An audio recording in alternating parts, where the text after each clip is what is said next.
Well, I do valuation of companies and valuation of intangible assets day to day for a living, and I actually enjoy it. So I hope you find the matter at least half as sexy as I do. If you have any comment after my presentation, I'll be around during the day. I really like to talk about these matters, and I'm willing to share with you and know about your thoughts. What's going on with this industry? The cloud companies have this specific appeal that they are hyper-growing, so they're very attractive to investors. What happens is that we have very high multiples in the public markets, so there's some kind of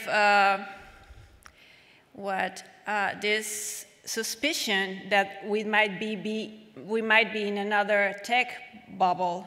So when you remember the dot-com burst, so people is kind of scared of that happened again, but actually there's a lot of liquidity on the markets, so investors are somehow trusting that the general perception will outgrow these fears, and the fact that most of the cloud companies are not profitable. That's quite interesting because we have a lot of companies that are growing a lot, and revenue growth is what is actually driving the sector, but no profit so far. That's quite interesting. So we have here valuation multiples for companies in different sectors of the cloud. Specifically, talking about software as a service companies, they get higher valuations as compared to more traditional on-premise companies that they're competing with. You can see we have a median revenue multiple for on-premise software companies of 3.1, and we have the same multiple for software as a service companies at 6.1. So what is attracting investors to these sectors is that these companies have a steady stream of recurring revenue. This is like the most important figure you need to know about this company.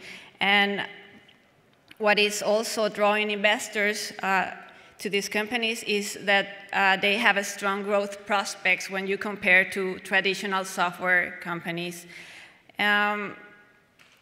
The median revenue growth in the last 12 months for the public companies in this sector was around 30%. It has been steady in the past months, and in revenues, the highest growing companies are growing around 50%. So there's a wide range of how companies are performing in the sector. As I told you, the investors are not troubled for the fact that these companies are not earning money. They have operating losses. Apparently, what happened is the public market is not really believing what is being recorded on the books. As you know, there are not yet specific or different rules for recurring revenues. So most of the companies are doing a lot of investments ahead that they are going directly to the books, while they're not allowed to recognize all the revenue. So in general, profit is negative, although they have a lot of cash flow, since many of these companies operate under a subscription model. So they're allowed to receive cash for the subscription, but not reflecting it on the books.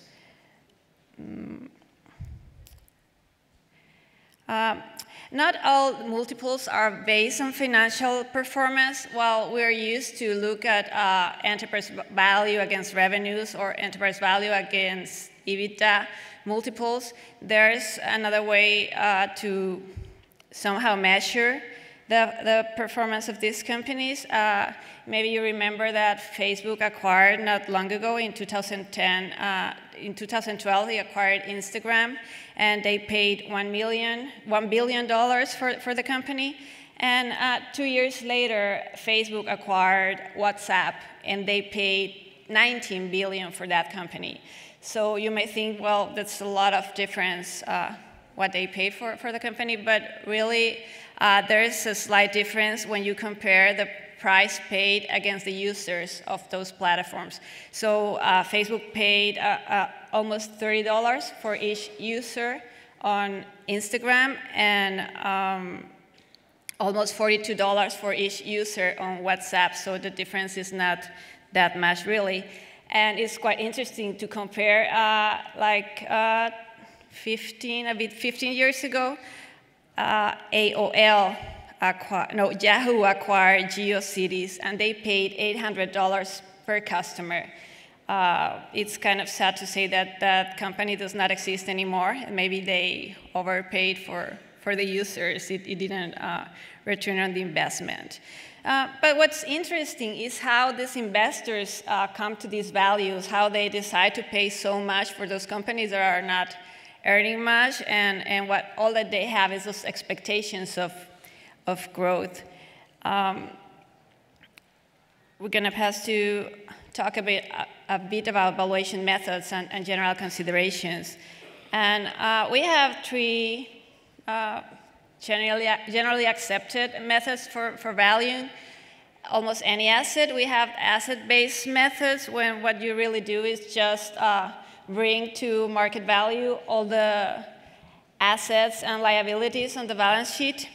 You don't use it that very often because for operating business enterprises, you really don't have all the assets on the balance sheet, as intangible assets are not registered most of the time. Those, at least those internally generated. So you use it sometimes for business with intensive in fixed assets like real estate holding companies.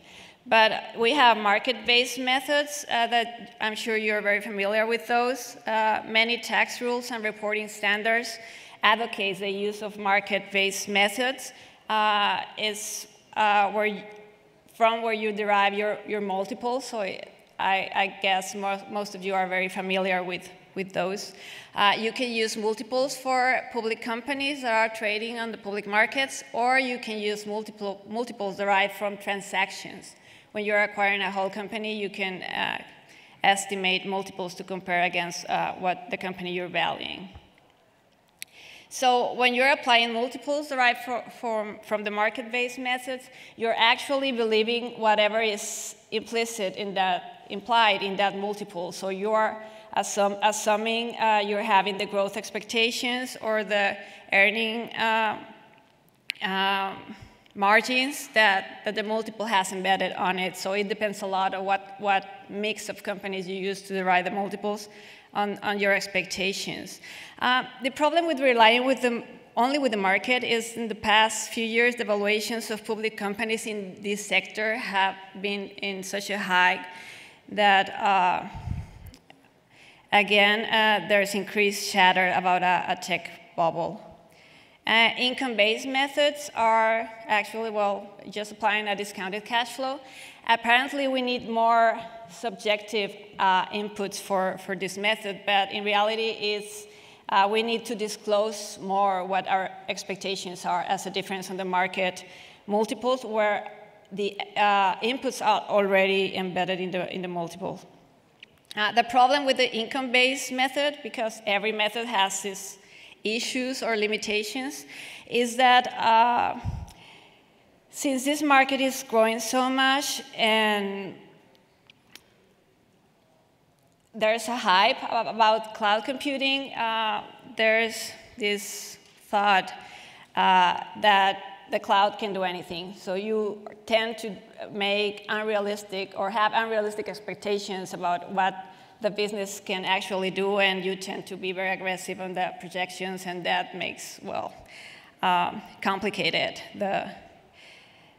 to believe in some of the business models that you see out there. So what about growth? How much is enough? Like in general, the survey said that we're going to have a growth in the cloud computing about 20%, a compounded annual growth rate in the next 3 years. Although industry transforming businesses are growing 100 to 300% annually. So does it matter where your clients are? Yes, the US is the largest market in the world, but Asia Pacific market is growing faster. So we have that one of the keys to analyze this business is getting down to the most basic unit of economic analysis. That's not easy because just for projecting revenues, we have a lot of complications. Take, for example, if you are valuing a search engine, the algorithms that are used by one of the companies' search engine are better, are returning more relevant and comprehensive results than those used by its competitors, it will attract more searchers, more users. But since the users typically do not pay for the search service, then you have a problem to decide where does the income come from. You need to somehow make an interaction or match the user's search with someone who is willing to pay for the information that's generated from those search or the behavior patterns that arise from those. This is quite critical because you're not selling directly to the users, but for third parties that are actually want to influence the users. So what can be done about metrics and how to measure the expected success of cloud computing businesses? At least initially, you have to proceed with caution because we're still in the stage where we're learning how these companies perform, and we're still trying to build a body of evidence of what's going on. So what's important is try to be very rigorous on the analysis on the true value drivers. So you have some of those there. I have only a couple minutes, and I have like 10 pages to go, so we'll skip to the next one. I'm glad I had a statistic that it's almost like Diego's shown, but we know that now 20% of the value of the companies is what's on the books, and the rest is intangibles. And this has been growing lately, and I don't know if you remember, in 2012, Google acquired Motorola Mobility's handset division, and they paid around $12 billion, and then they sold it a couple years later to Lenovo for $3 billion. So there's a difference of almost $20 billion. What's interesting is Google retained ownership of the vast majority of Motorola's patents. So we like to think that they did not overpay, but kept the most valuable assets of that acquisition. So 1 minute to go. Okay, valuing intangibles, it's difficult. Not every intangible is in the books. So I like this slide a lot. Not everything that counts can be counted, and not everything that can be counted counts. So I guess we still have a long way to go with accounting, how we're registering what's in the company, so investors and stakeholders have a better information to make their decisions.